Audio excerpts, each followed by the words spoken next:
Welcome back. This is Jen Yaeger with the Teaching and Learning Alliance. Today I have tip number 4 for you to support you in preparing for the Foundations of Reading certification test in your state.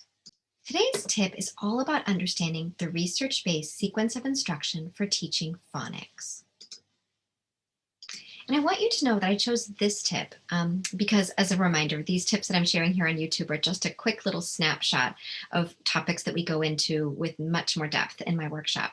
But the reason I chose this tip is it's another one that causes a lot of angst and worry among test takers. So many people worry that they need to study everything that should be taught in every grade. They worry that they need to know the nuance between kindergarten versus first grade, second grade, third grade, and on up. The truth is you don't. You do need to have a really solid understanding about how children grow as readers, from emergent readers through proficient readers. You need to know about grade spans and what's typical and important for grade spans. And you need to understand developmentally how children learn. And while that's a lot, there are ways to learn that and feel more confident with that information by looking at some of the highlights. And so what I'm going to share with you in this video clip here are some highlights about phonics instruction that will help you with many of the questions that you encounter on the test. You aren't expected to know everything about phonics instruction. You're expected to know some of the key principles and ideas behind instruction in phonics. So let's start here with this sentence. Yes, it is a sentence. I want you to take a moment and see if you can read it. Imagine a young child has written this using their phonetic spelling or invented spelling. Some would call it developmental spelling, and see if you might be able to at least decipher some of the words. So what this says is Ben played soccer. You'll notice that there's only consonant letters in this sentence, no vowels. And even though there are no vowels, if you had a little context, maybe you were working with a young child whose brother's named Ben, you would probably be able to understand this child's writing. And the truth is you can understand this child's writing because we can learn a lot by beginning with consonant letters, which have the dominant sounds and are easier to remember. So children learn phonics beginning with consonant letters. Imagine, for example, and here's the actual sentence, Ben played soccer. Imagine if we'd just done vowels. These are the same words, but just vowels. So by starting with consonant letters, as research has shown us, from research from Jean Shaw and others, we can set children on the path to really beginning to understand the code of the English language. Well, let's begin to think a little bit more about beginning readers. Typically, historically, beginning reading formally began in first grade. As many of you now know, this formal reading instruction now really begins in kindergarten, where we teach children how the code of the English language works. And while there are so many irregularities, the truth is we begin teaching about the English language with what is regular and predictable, what's consistent. So we help children decode, which means to read. We help children decode words that follow consistent patterns. This chart shows you words that are all called closed syllable words. They have one short vowel in the middle and they end with a consonant or consonant letters. This chart shows you a range of single syllable words that are typical of early and beginning readers.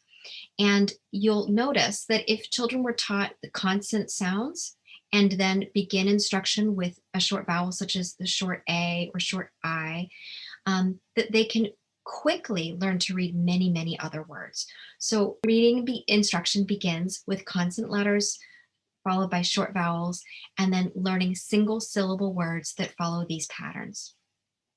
You will also notice that even though this first column, these CVC, consonant vowel consonant words, are simpler than, for example, the right column, CCV, CC words, stick, truck, twist, blend, for example, or this column here with words like ship.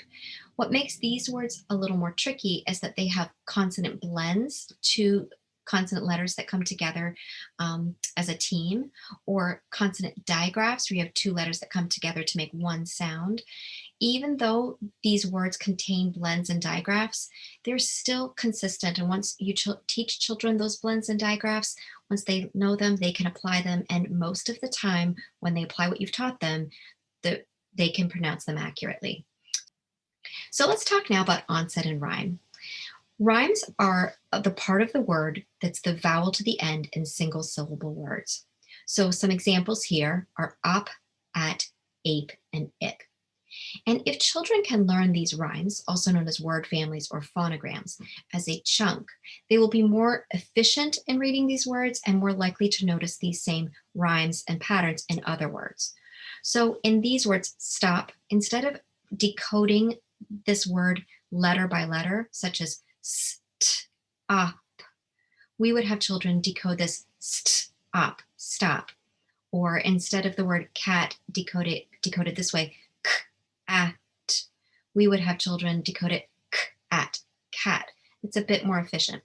So another strategy for teaching beginning readers is to help them learn these common phonograms. Knowing the 37 most common rhymes, again, known as phonograms or word families, can lead a child to reading and writing more than 500 high utility words. So that's another important piece about teaching beginning readers. After children have learned consonants and short vowel sounds, the next big developmental leap that you need to know about is that children are taught that vowel sounds can make more than one sound. Instead of just A, the letter A representing the A sound, the letter A can also represent a long sound, the A sound. And the first way we teach children to recognize a long vowel pattern in a word is through the CVC E pattern, the silent E pattern. So examples of those words are same, bike, and late. So if you were teaching a beginning reader, or on your test, if you're looking for words that would be appropriate for a beginning reader, you would first look for those easily decodable single syllable words with short vowels. And then the next step would be words containing the silent E pattern. After that, children learn to read words containing vowel diagraphs in the middle. So words like rain and team contain two vowels in the middle that make one long sound. So again, as you think about the sequence of instruction, considering how you read words with long vowel sounds is a big developmental leap somewhere between first and second grade, typically. So I want to make a quick little note here about first grade. And here's me, typical 70s kid, wouldn't you say? One of the things that I want you to know on the test is when you come to questions that relate specifically to first graders, I want this to be like a little ding, ding, ding, a little flag in your ear that there's some unique characteristics of this grade that are important to know. And it's not the case for every grade, but it is the case for first grade. So grade 1 historically is when children learn to read, although as I mentioned earlier, now it's typically in kindergarten. When questions refer to grade 1, consider this a unique year with very predictable expectations and wide agreement about phonics instruction. Most words grade 1 students read are easily decodable. They're predictable, and that means they fit the rule.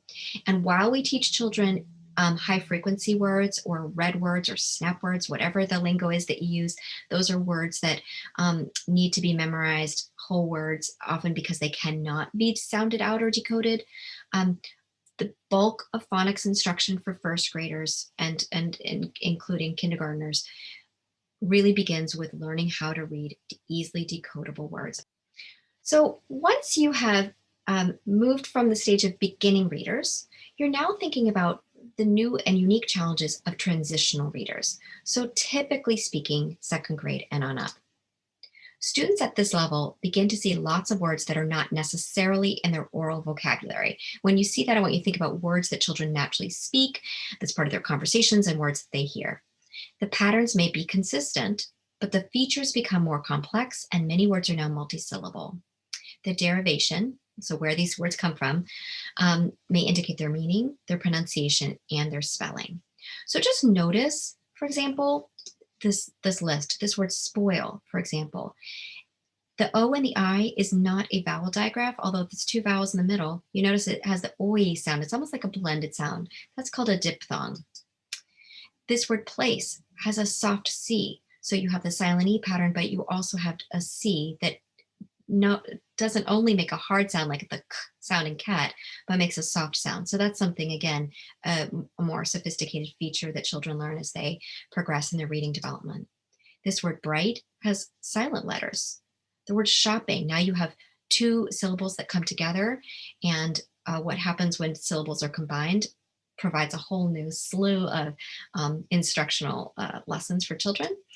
And this word carries, again, same kind of thing. So notice how these words, just notice qualitatively how these words feel much more complex than the words that I showed you on the first chart, those easily decodable single syllable words with short vowels.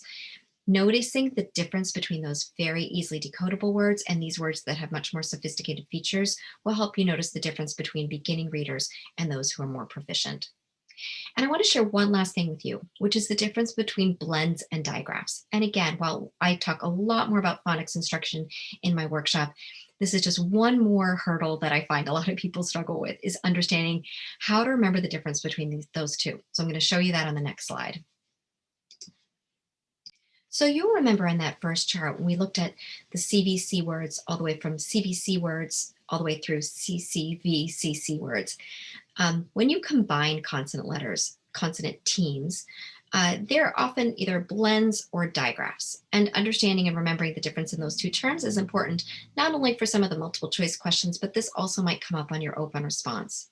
So if you write those two words side by side with the word blend on the left and diagraph on the right, and you remember to write blend first and diagraph second, you can remember it by noticing that the BL at the beginning of blend represents a blend, and the PH at the end of diagraph represents a diagraph. So let's look at some other examples and see if you can determine what the definition is based on these examples. So BL is an example of a blend. SH is the example of a diagraph. DR is another example of a blend. TH is the example of a diagraph. SL and WH, ST and CH. What you should notice is that blends are teams where you still hear each sound.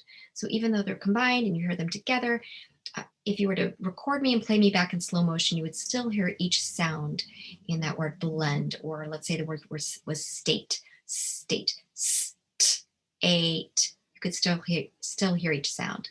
Whereas a diagraph, those two consonant letters come together and make a new sound.